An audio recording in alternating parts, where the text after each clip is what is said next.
그 검사들의 범죄는 단죄되지 않잖아요. 대한민국에서 아직까지는. 그렇죠?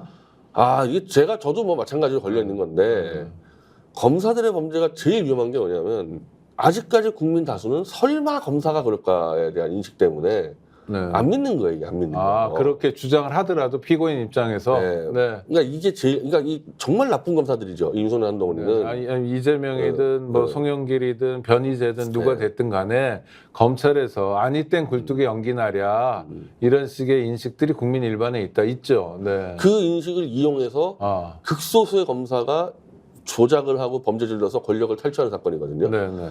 그러니까 대한민국 검사가 2,000명인데 2,000명 전체가 다 그러냐? 안 그럴 거 그건 아니에요. 아니겠죠. 네. 그러니까 한 1,900명 정도는 선하게 하고 있어요. 네, 그걸 이용해가지고 한 100명의 검사들이 악행을 저질러서 해먹고 있는 겁니다. 이게. 독일 같은 나라는 법 왜곡죄가 있습니다. 그래서 법 집행 공무원들이 그렇게 법을 왜곡하면 별도로 처벌하는 조항이 있거든요. 네.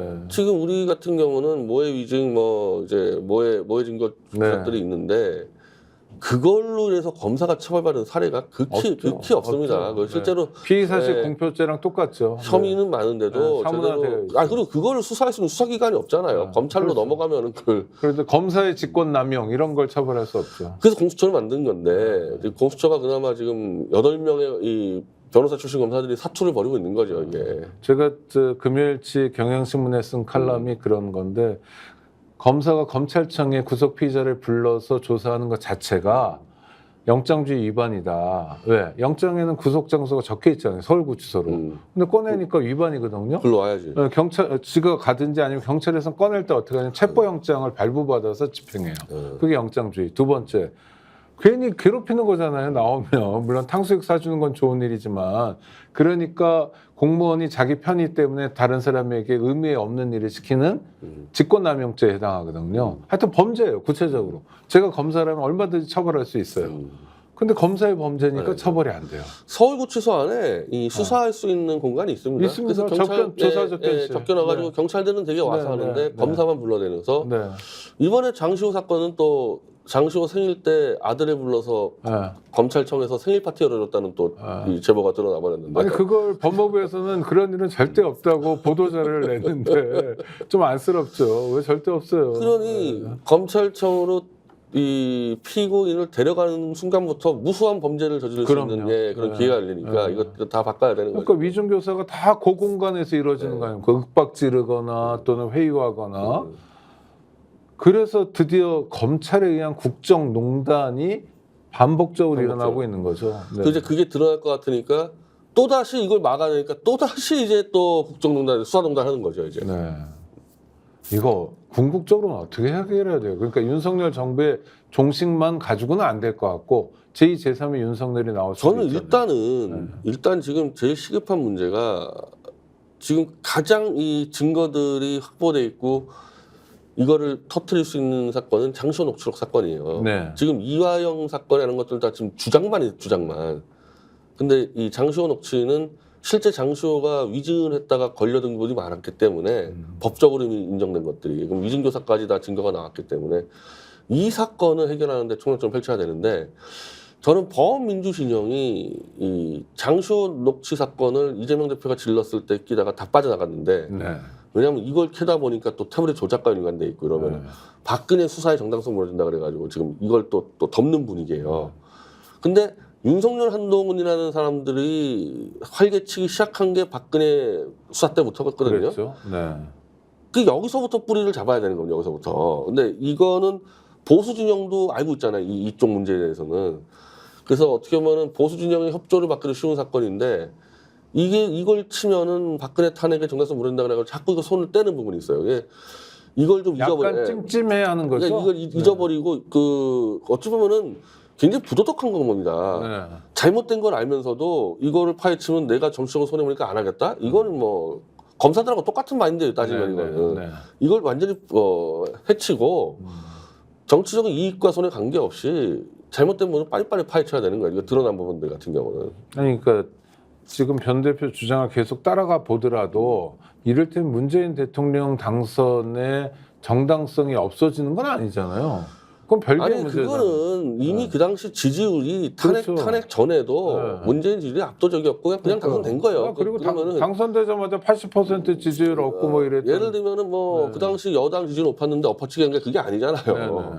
그 당시 앞섰잖아, 혹시 야권이. 그러니까 이 문재인 당선에는 문제가 없는데 네. 문재인 쪽에 책임 묻게 된다면은 그런 인간들인 윤석열, 한동훈이를 주용시켰다는 게 그게 문제가 되는 거거든요. 네. 아니야 그러면은 문재인 씨가 그걸 사과를 하든지 하면 되는 거지. 네. 그것 때문에 덮어버리겠다면 안 되는 거죠. 그것 때문에 그랬다면은. 그러니까 지금 이게 싸움이 자꾸 반쪽에 멈춘다는 게 그 얘기거든요. 예. 네네. 이걸 건드려야지만 보수 쪽에 이 동참을 끌어낼 수 있는데 네. 최상병 사건이 압도적으로 지금 밀지만은 만약에 보수가 똘똘 뭉쳐버려서 180석 버텨버리면 특검 안 되는 거거든요. 이거는 그냥 버티기 시작하면 108석 가지고 180석 버티는 거예요. 그냥 네. 이걸 가지고. 그래서 저는 김건희 특검 같은 경우에는 균열이 좀 생기지 않을까요? 아니 근데 이게 재발이하면 이게 네. 이 국회의원들 한 명 한 명 따지면 자꾸 이렇게 될 것 같이 생각하는데 네네. 보수 진영의 이 마지막 버티는 한 20%대가 꽉 버티고 있으면요. 네네.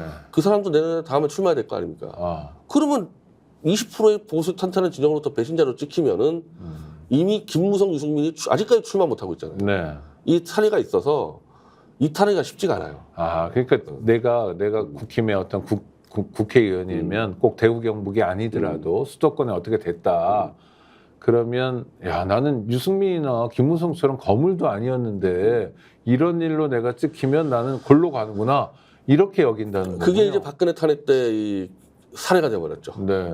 함부로 이탈하면 큰일 나는구나. 그래서 이번에 저 21대 국회 마지막에 최상병 특검법 재의결할 때도 5명 정도 공개적으로 자기는 찬성하겠다 했는데 결과는 다 부결표로 빠졌죠. 그렇죠. 그 무효표로 빠졌죠. 예, 무효표로 빠지거나 아니면 하여튼 아니면 다시 뭐 바꿨던지. 뭐 어떻게 됐든지 간에 그러니까 하여튼. 그때 제가 네. 이 여러 가지 방송 나갔을 때 진짜 네. 다들 네. 뭐 이탈표 20표 나온다, 막 3표 나온다 막 이랬었는데 네. 제가 그렇지 않다. 네. 보수 진영이 20%가 버티고 있으면은 이탈 쉽지 않다라고 제가 얘기했었는데 그게 아직도 이어지고 있는 겁니다. 이 네. 부분이. 네. 그래서 보수의 지지를 무너뜨려야 돼요. 윤석열에. 그 가장 좋은 게 이 장시호나 태블릿 같은 것들인데 네. 이거는 원래 보수가 들고 나온 이슈이기 때문에 뭐 제가 솔직히 요즘부터 이제 이 보수 다시 인사들을 만나기 시작했는데 최근에 네. 제가 한 2년간 만난 적이 없어요. 저는 일찌감치 윤석열 탄핵을 중앙에 들어왔기 때문에. 네. 근데 이제 여기까지 오긴 왔죠. 지켜줄 수 있는데 예를 들면 뭐 전광훈이다. 막 똘똘 뭉쳐가지고 우리가 지켜줄 수 있는데 윤석열을 지켰을 때 우리가 얻는 게 뭐냐. 네. 윤석열만 챙겨주는 것도 아니고 지지율은 이제 오늘 21% 나왔더만 이제 네. 관련해서 그럼 다음 대선 때 이게 이기는 보장 있는 것도 아니고 지켜야 될 아무런 명분과 실리가 없어지는 거 아닙니까? 그러면은 다른 대안을 선택할 수 있다 보수가. 그래서 제가 얘기하는 대안은 최상병이나 양평이나 이걸로 얻어 터지기 전에 원래 보수가 주장했던 태블릿 조작으로 윤석열을 먼저 쳐라 보수가. 네. 그렇게 어차피 하면 얻어 터질 거니. 그렇게 네. 하면 일단 그걸로 한 절반은 면책 먹고 간다. 네. 네. 그 얘기를 지금 보수 진영이 심각하게 하고 있습니다. 핵심 멤버들이. 그것이 행동으로 가시화될지도 좀 지켜봐야 되겠네요. 복잡한 계산들을 제가 좀 아쉬운 게 네. 그러니까 저는 진보고 보수고 어쨌든 잘못된 거 있으면 잘못된 거 잡아야 된다 생각하는데 지금 보수도 똑같이 생각하는 게 태블릿으로 윤석열을 쳤을 때 다음에 우리 보수의 이익이 뭐냐 자꾸 이 계산이 복잡해지니까 네. 행동에 주저하는 거죠. 여기도 마찬가지예요 사실은. 아. 근데 그냥 버티는 거 그냥 윤석열 지키고 버티는 거를 3년 동안 버틴다? 이거는 안 된다고 생각하는 거죠 지금. 네.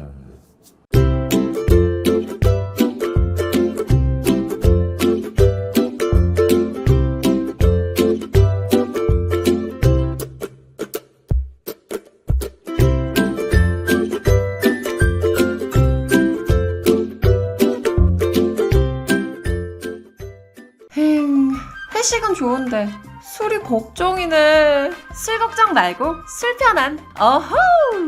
제가 술이 약해서 술 걱정 말고 술 편한 오호. 스픽스가 말하는 언론입니다. 대세는 유튜브, 그중에서 스픽스. 좋아요, 댓글, 구독, 알림 설정. 여러분이 저희를 사랑해 주시고 우리가 여러분을 사랑하는 4가지 방법입니다.